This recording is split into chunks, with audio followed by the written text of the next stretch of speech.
foi dito aqui pelo meu amigo Rabi.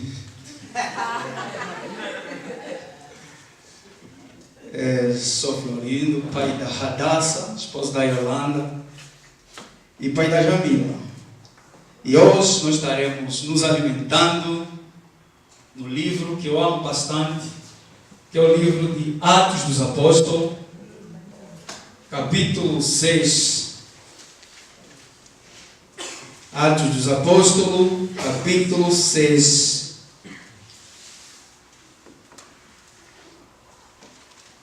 É livro bem antigo, mas também atual.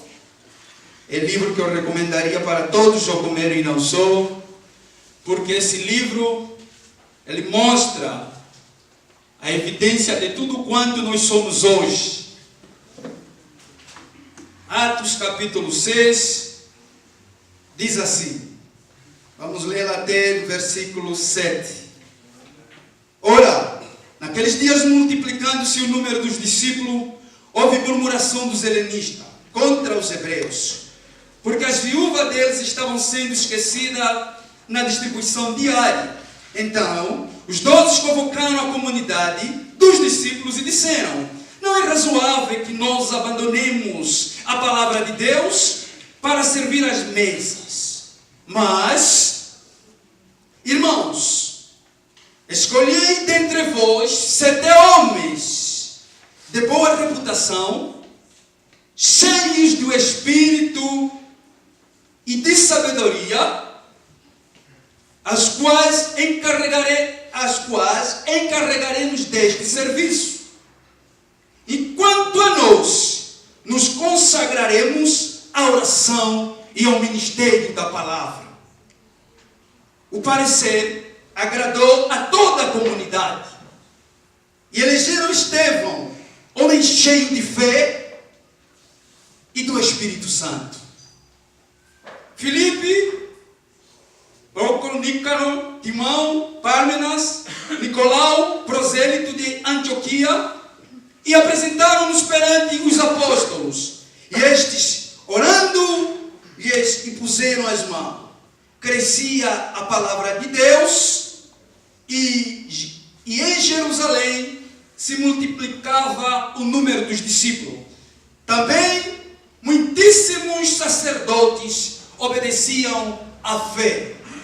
Queridos, o livro de Atos dos Apóstolos, evidências mostram, desde o capítulo 1, que o seu escritor, o seu autor, é o Dr. Lucas. O Dr. Lucas é o amado de Paulo, porque há evidências externas do Evangelho segundo Lucas, no seu capítulo 1, 2 e 3 e 4, Lucas, com toda a sabedoria, ele traz essa escrita ao seu amado Teófilo, dizendo: foi com tanta pesquisa e investigação que, depois de apurada todos os factos que dentre nós foi realizado através de Cristo, e como também por aqueles que foram testemunhas oculares, ou seja, os discípulos, os mesmos que foram os ministros da palavra. Ora bem, cabe também a mim, ó Teófilo, com tanta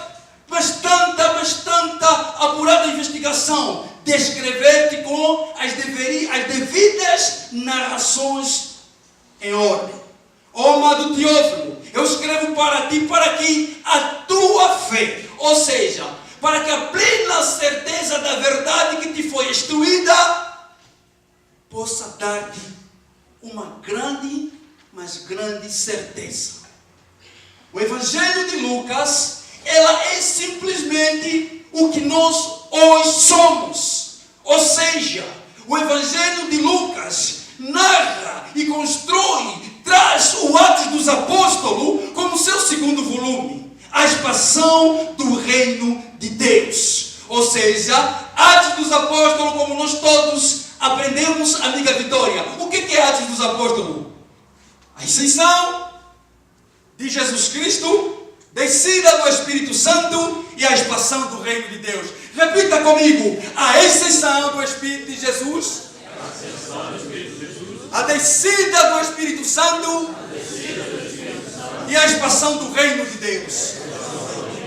E a expansão do reino de Deus. Amado, eu gostaria de compartilhar convosco esta noite a respeito de missões. Ou seja, onde estamos, onde saímos e para onde vamos. Estaremos buscando dentro do capítulo 6 algumas bases em que, olhando pela vida de Pedro, possa nortear nossa vida como cristão. Amém? Aleluia. O livro de Atos dos Apóstolos é a continuação de Lucas, desde a subida de Jesus Cristo aos céus, quando lá no capítulo 24 de Lucas, no versículo 46 e 53, Jesus conversando com os seus discípulos, Jesus abençoando os seus discípulos para que vão até aos confins da terra. Jesus abençoa eles, comissiona eles e envia eles para missões. Ou seja, é naquele momento em que Jesus olha para Pedro, Jesus olha para João, Jesus olha para Tiago e diz assim: agora sim,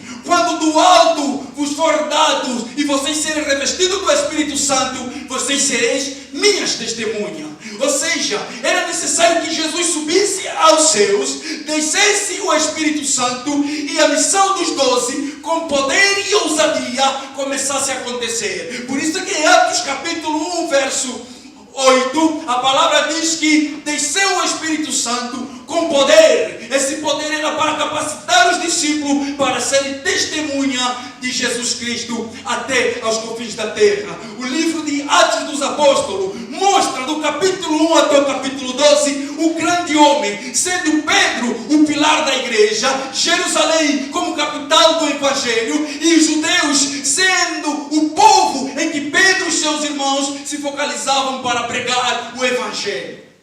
O livro de Atos dos Apóstolos mostra sinais, prodígios e maravilhas usados pela vida de Pedro e os seus irmãos, enquanto homens testemunhando o Espírito de Deus e sendo usado pelo Espírito Santo de Deus. Ora, amado, o Atos... Obrigado, meu querido. O livro de Atos dos Apóstolos, poderíamos defini-lo como o Atos de Pedro e de Paulo. O livro de Atos dos Apóstolos, poderíamos definir como o livro da manifestação do Espírito Santo de Deus na terra, pois que o autor principal é Deus através do Espírito Santo de Deus. Ora bem, estes dois homens em que fazem com que o Espírito, a igreja, em que fazem com que o Espírito de Deus se manifesta na terra e que eles permitem ser usados pelo Espírito Santo no livro de Atos, é Pedro e Paulo. Através do Espírito Santo de Deus, Pedro, através da sua sombra, curava. Os enfermos eram curados. Os doentes, quando se aproximavam diante de Pedro, eles recebiam o poder da cura, ou seja, eles eram curados. Amado, Atos dos Apóstolos é o livro onde a igreja, pela primeira vez, foi chamada de cristão. Missão. Missão. Nós, como Jocumeiro, temos tanto, mas tanto, mas tanto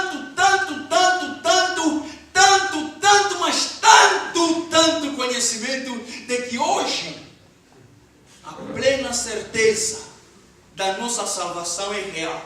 Ou você tem dúvida, sendo missionário, da tua salvação?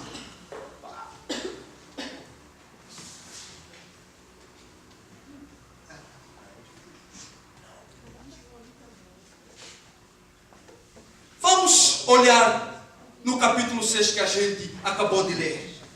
Ora, naqueles dias, multiplicando-se o número dos discípulos, houve murmuração dos helenistas contra os hebreus, porque as viúvas deles estavam sendo esquecidas na distribuição diária. O primeiro conflito da igreja. Após aquela bagunça de Safira e Ananias no capítulo 5, encontramos aqui o primeiro conflito da igreja. Murmuração. A murmuração é o princípio da rebelião. Dentro da comunidade, quando eu e você nos levantamos com o princípio de querer trazer com que o pecado se manifeste através da murmuração, entristecemos o coração de Deus. E aqui encontramos pela primeira vez a murmuração dentro da comunidade. Quem eram esses helenistas? Helenistas eram judeus com mentalidade grega, ou seja, falavam provavelmente grego e aramaico. E esses hebreus eram judeus que moravam em Jerusalém e falavam o aramaico.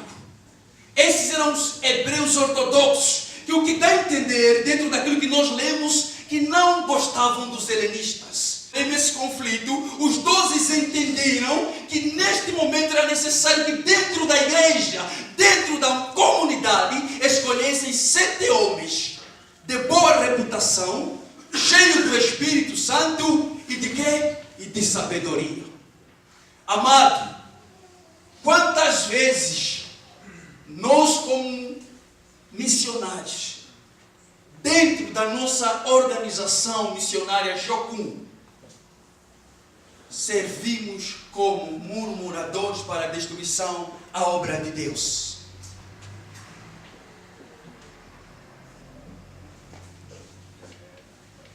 Quantas vezes eu e você dentro da nossa igreja, dentro da nossa comunidade como corpo de Cristo, servimos como aqueles que são pioneirismo de trazer a murmuração, pioneiros de trazer a murmuração, o pecado da murmuração na comunidade?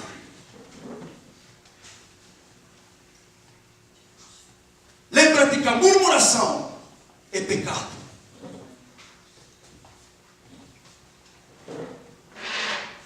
A murmuração é pecado.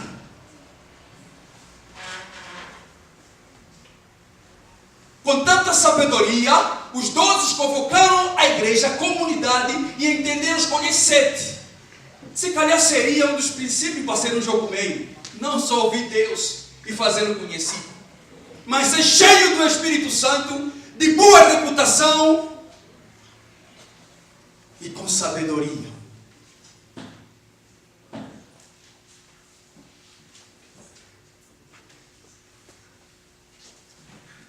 E Pedro, como líder da igreja, entendendo a situação, escolheu os 7.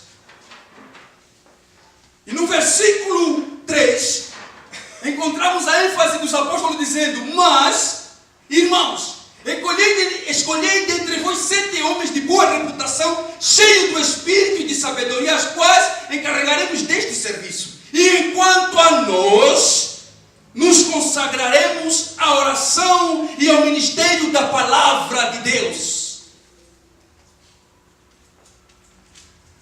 É necessário que eu e você possamos a cada momento vigiarmos nestes 2 princípios: a nossa vida de oração e a nossa vida de meditação na palavra de Deus.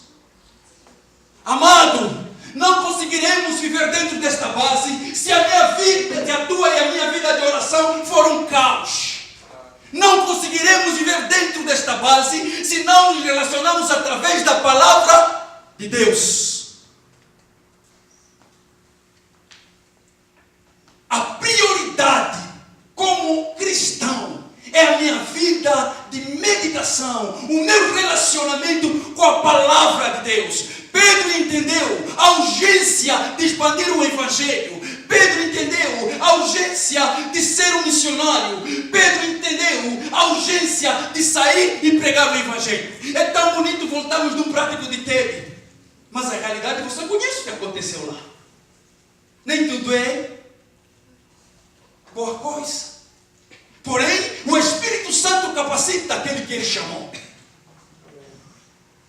Pedro entendeu a importância da palavra de Deus. Amado, Lucas capítulo 11, verso 1, encontramos Jesus terminando uma vida de um momento de oração, voltando atrás, depara-se com seus discípulos, e o discípulo diz assim para ele: mestre, ensina-nos a orar. Ou seja, líder de ministério, se a tua vida de oração, de meditação, não tiver com compromisso com Deus, os teus liderados vão entrar no caos. E o teu ministério simplesmente fica com fama. Ministério da Efebe. Afinal de contas é um caos. Se o líder não for modelo, o que será da equipe?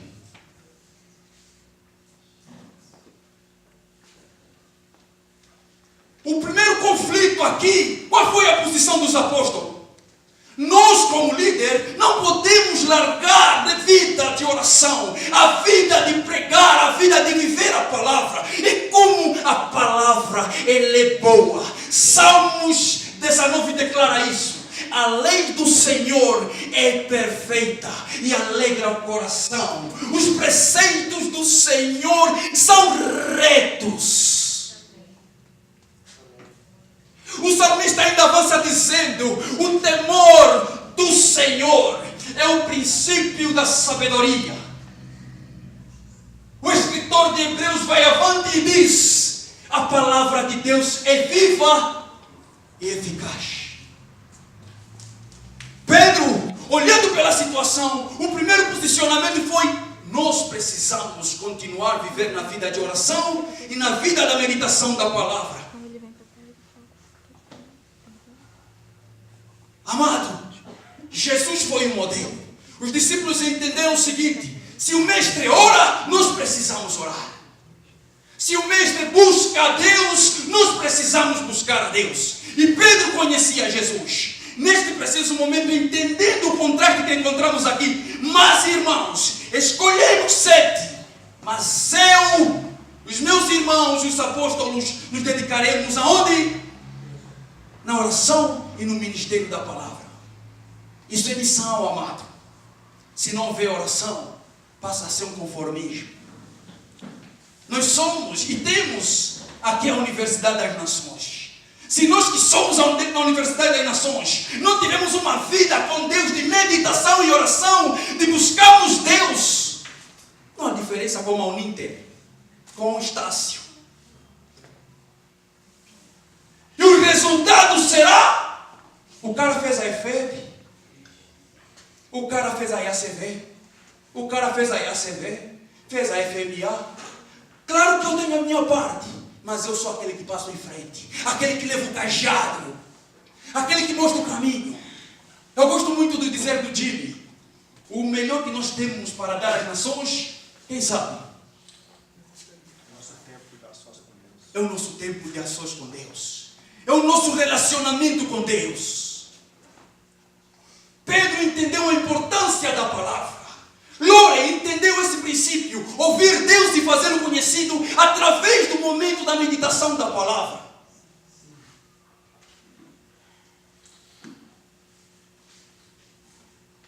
O parecer agradou a multidão. Por quê? A decisão não era em vão. Não era chegarmos no escritório, sentarmos e resolvermos as coisas. Era parar, orar, buscar a Deus e saber como caminhar. E Deus, na sua soberania, alcançou Estevão, homem cheio do Espírito Santo.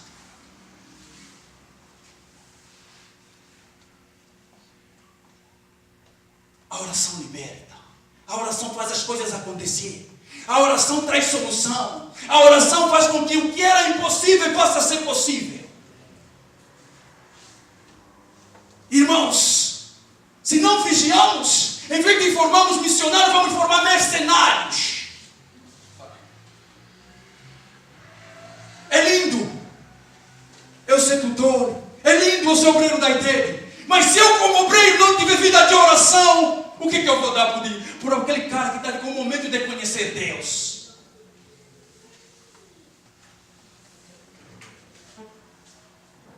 A base para caminharmos na vida cristã é o relacionamento com Deus. Claro que durante a caminhada passa a ser uma rotina, seja o comer, passa a ser um título, sobretudo quando não investimos no nosso relacionamento com Deus. Aqui passa a ser um lugar de dormir e acordar, ligar para o pai para mandar mensalidade, ligar para o mantenedor para mandar a oferta, para pagar a mensalidade. E passa a ser uma rotina. Mas aqui Pedro, entendendo isso, o poder da oração e da dependência de Deus, quando ele fala assim: eu como líder, nós como os apóstolos, teremos essa obrigação de continuar a viver essa vida de santidade, jamais o pecado vai habitar nesse lugar. Irmão, eu não quero aqui assim exaltar ele, mas é algo que eu tenho visto na vida dele. Sério, não quero exaltar ele. Não quero exaltar ele. Quando fui aluno da FM, assim, eu pensei que isso era eu. Eu falei, eu tenho medo desse cara. E hoje, muitos alunos passaram e falaram assim, eu tenho medo dele. Eu também tinha.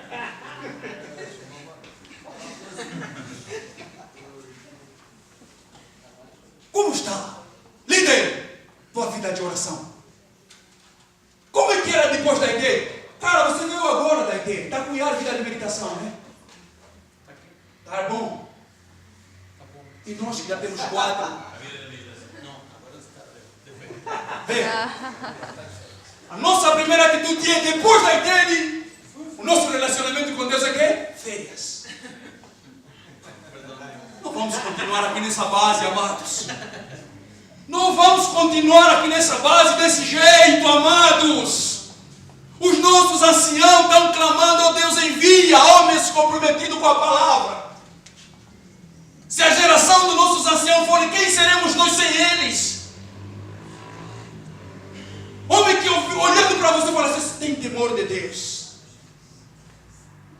Esse líder é verdadeiro. Esse líder é pobre, cheira catinga, feda, mas ele tem Deus.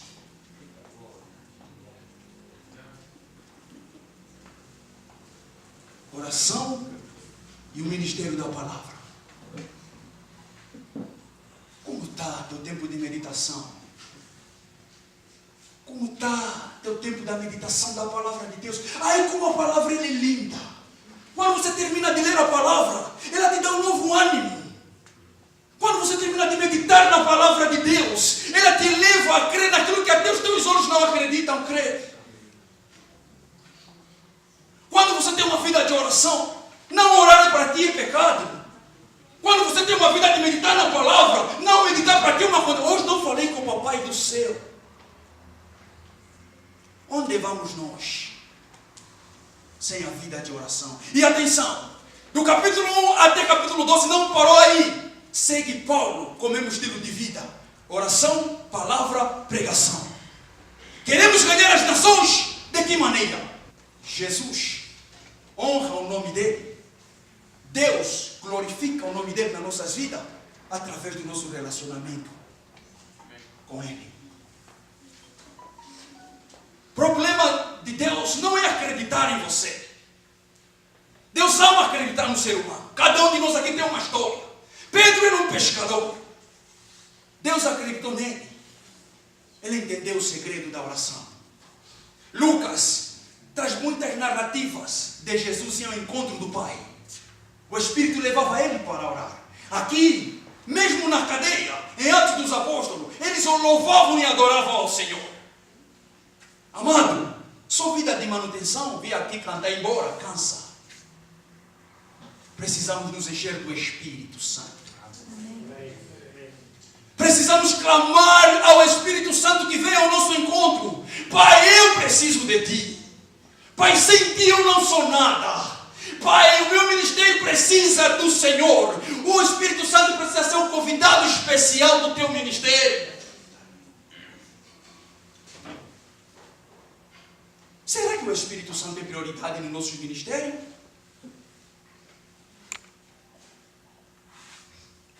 Irmã, se o cara está namorando contigo e você vê que o cara não medita nem ora, vigia. Não vai dar certo. Não vai não? Não vai dar certo. Irmã, irmão, se a irmã não tem vida de oração, não vai na beleza. Ela é enganosa, ela passa.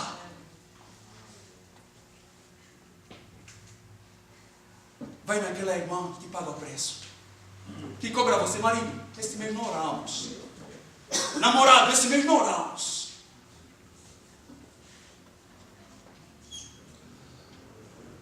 Irmãos, se não alcançamos essas bases que em pouco tempo Paulo e Pedro viveram antes dos apóstolos, com o propósito de expandir o reino, orando e pregando, meditando na palavra, em pouco passaremos. Às vezes você nota coisas na vida que você vê que o cara está a levar a força.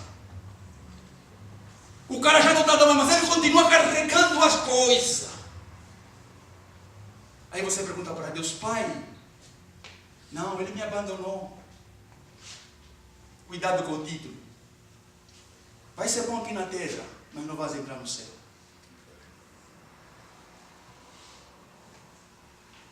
E no versículo 7 dizia: crescia a palavra de Deus, e em Jerusalém se multiplicava o número dos discípulos. Também muitíssimos sacerdotes obedeciam à fé. Não é pouca coisa um sacerdote na época obedecer a Pedro, um simples pescador. É porque o relacionamento de Pedro era sério com o Pai. Várias passagens de Atos dos Apóstolos dizem que os escribas, olhando para Pedro, diziam: eles falam com grande intrepidez. Não é, era o Espírito Santo na vida deles. Meu desafio esta noite é que você pare e pense: até que ponto você está aqui na missão? O meu desafio esta noite é que eu e você paremos e pensamos: como está o meu relacionamento com Deus?